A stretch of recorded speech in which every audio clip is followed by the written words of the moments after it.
Alors, bonjour à tous, j'espère que vous allez bien. Aujourd'hui, on se retrouve pour parler des suites. Alors, on va parler de suites arithmétiques et de suites géométriques. Donc ça, on a fait déjà un premier chapitre dans lequel on avait vu des généralités sur les suites, relations de récurrence, qu'est-ce que c'est qu'une relation explicite, comment calculer les premiers termes, et puis déjà un petit peu à quoi ça servait.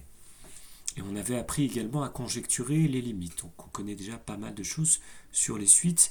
Eh bien, il y a des suites particulières qui sont arithmétiques et géométriques sur lesquelles on sait dire un certain nombre de choses.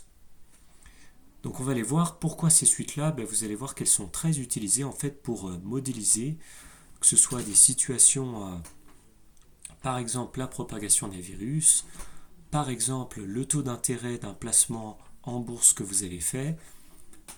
Donc en fait, les suites, c'est vraiment un outil qui est très intéressant. Donc, comme d'habitude, vous avez ce que vous devez savoir faire en fin de chapitre. Eh bien, calculer les termes d'une suite, géométrique ou arithmétique, calculer la somme des termes, on va voir comment on fait ça, étudier les variations.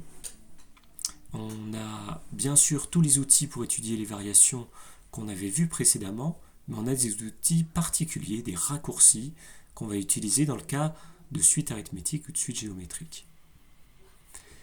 Et puis, on va se servir de ça pour modéliser. Ben oui, on ne fait pas des suites pour faire des suites, quoique, mais on fait des suites pour étudier des phénomènes. Alors, d'abord, je vais commencer par les suites arithmétiques. On va donner la définition. La définition mathématique, elle peut vous sembler compliquée, mais en réalité, c'est très simple. Une suite arithmétique, c'est quand on ajoute toujours le même nombre entre deux termes de la suite.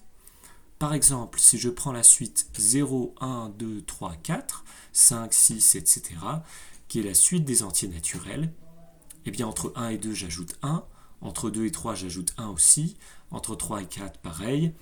Donc en fait, j'ajoute toujours 1. Donc ça, c'est une suite arithmétique de raison 1, puisque c'est 1 qu'on ajoute à chaque fois. Maintenant qu'on sait ça, je vais passer à la définition. Donc si U est une suite, R un nombre, donc réel qui est fixé, et P un entier naturel, eh bien, si pour tout n supérieur à P, on a un plus 1 égale un plus R, alors U est une suite arithmétique. Et j'aurais pu rajouter deux raisons R. Voilà, donc ça veut dire quoi? Ça veut dire que pour passer au terme de rang suivant, on ajoute R. C'est ce que j'ai mis dans la remarque 1. Maintenant, on a deux petites propriétés. D'abord, lorsqu'on connaît le terme de rang 0, bien on peut calculer le terme de rang n. On a un, c'est u0 plus n fois r. Oui, pourquoi c'est intéressant? Parce que ça, c'est une relation explicite, et ça, en rouge, c'est une relation de récurrence. On préfère toujours les relations explicites parce qu'on peut calculer u 10 millions directement. Maintenant, il se peut qu'on ne connaisse pas U0, qu'on connaisse par exemple U5. Dans ce cas, on va utiliser la deuxième formule, qui est une variante. Donc on a UN égale UP plus N-P fois R. Donc petit exemple, on connaît U6, c'est moins 5. On sait qu'on a une suite de raisons 3. Et on veut calculer U18. Bon bah, je me sers de cette formule-là, hein. U18 c'est U6 plus 18 moins 6 fois 3, donc c'est moins 5, plus 12 fois 3, donc 36 moins 5, ça fait bien 31. J'ai calculé U18 en connaissant simplement U6 et puis le fait que j'ajoute 3 à chaque fois. Alors en fait, il faut bien comprendre que la relation explicite, c'est une fonction affine, et l'ordonnée à l'origine c'est 0, et le coefficient directeur, eh bien c'est R. D'accord? Si on affiche UN en fonction de n. Donc j'ai fait une petite représentation graphique pour montrer ça. Alors, maintenant on va passer aux suites géométriques. Qu'est-ce que c'est une suite géométrique? C'est quand on va multiplier toujours par un même nombre pour passer au terme de rang suivant. On va voir un exemple avec les triangles de Sierpinski, mais un petit exemple. Voilà.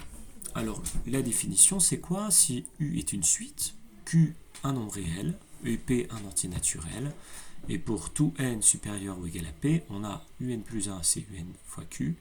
Alors, U est une suite géométrique, et j'aurais pu rajouter de raison Q. Donc voilà, maintenant, comme pour les suites arithmétiques, on va essayer de trouver une relation explicite. La relation explicite, c'est quoi? C'est que si j'ai U0, j'ai UN qui est égal à U0 fois Q puissance n, pour tout n entier.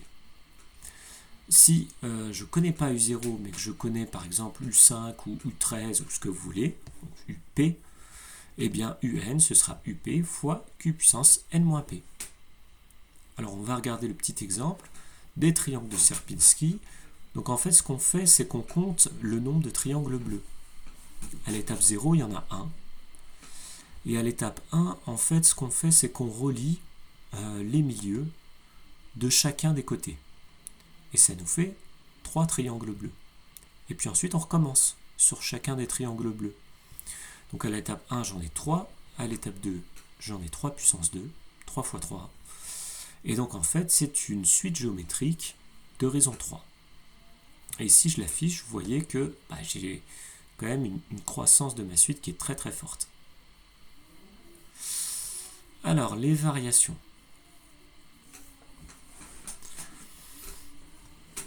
Alors, bon, puisqu'on est sur les suites géométriques, continuons. Maintenant qu'on sait calculer les termes, puisqu'on a des relations explicites, donc c'est très facile. Maintenant, on va étudier les variations. D'abord, une suite géométrique de raison Q.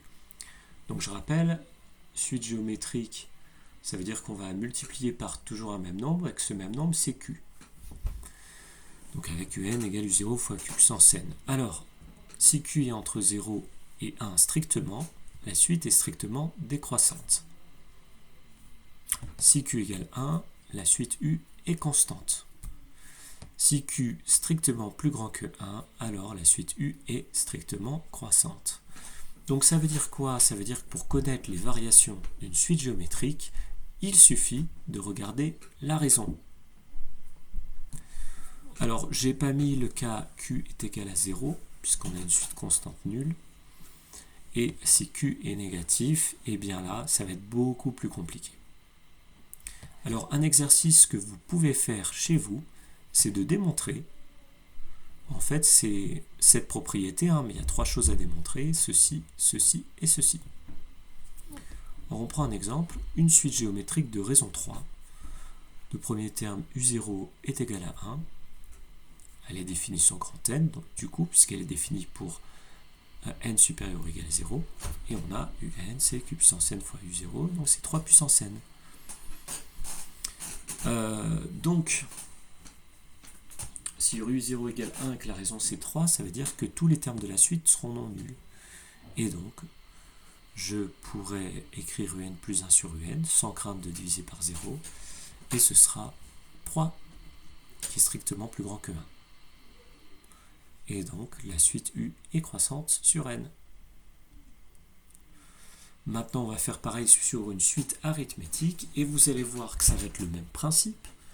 En réalité, il suffira de regarder la raison.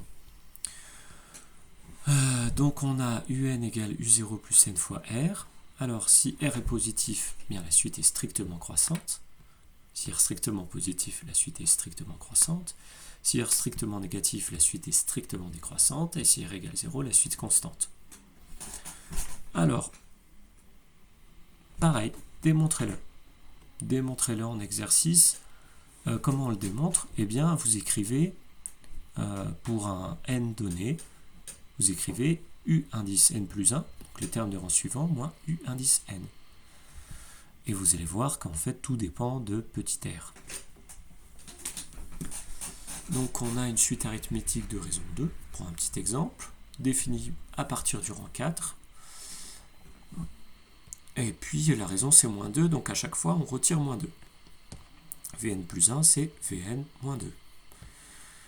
Et donc en fait, je regarde V indice n plus 1 moins V indice n, ça nous fait moins 2, c'est strictement négatif. Donc d'après ce qu'on avait vu dans le premier chapitre, notre suite est strictement décroissante.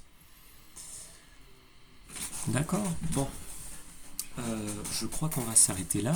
Ce qui reste à faire, ce qu'on fera dans une autre vidéo, ce sera de parler de la somme des termes d'une suite. Soit la somme des termes d'une suite arithmétique, soit la somme des termes d'une suite géométrique. Je voudrais juste voir, avant que vous partiez, une dernière chose. On va essayer d'apprendre à compter. Alors, je sais que vous savez compter, mais ce qui est important, c'est que quand je vous dis entre de U15 à U17, donc inclus, c'est important de comprendre qu'il y a 3 termes. U15, U16, U17. Donc c'est 17 moins 15, ça fait 2, ça fait pas 3. Donc il y a un petit piège, donc il faut toujours rajouter 1. Donc c'est ce que j'ai mis dans cette propriété. Si vous avez, je vous laisserai la lire, mais de UN à UP, il y a N moins P plus 1 terme. C'est ce plus 1 qu'on a tendance à oublier.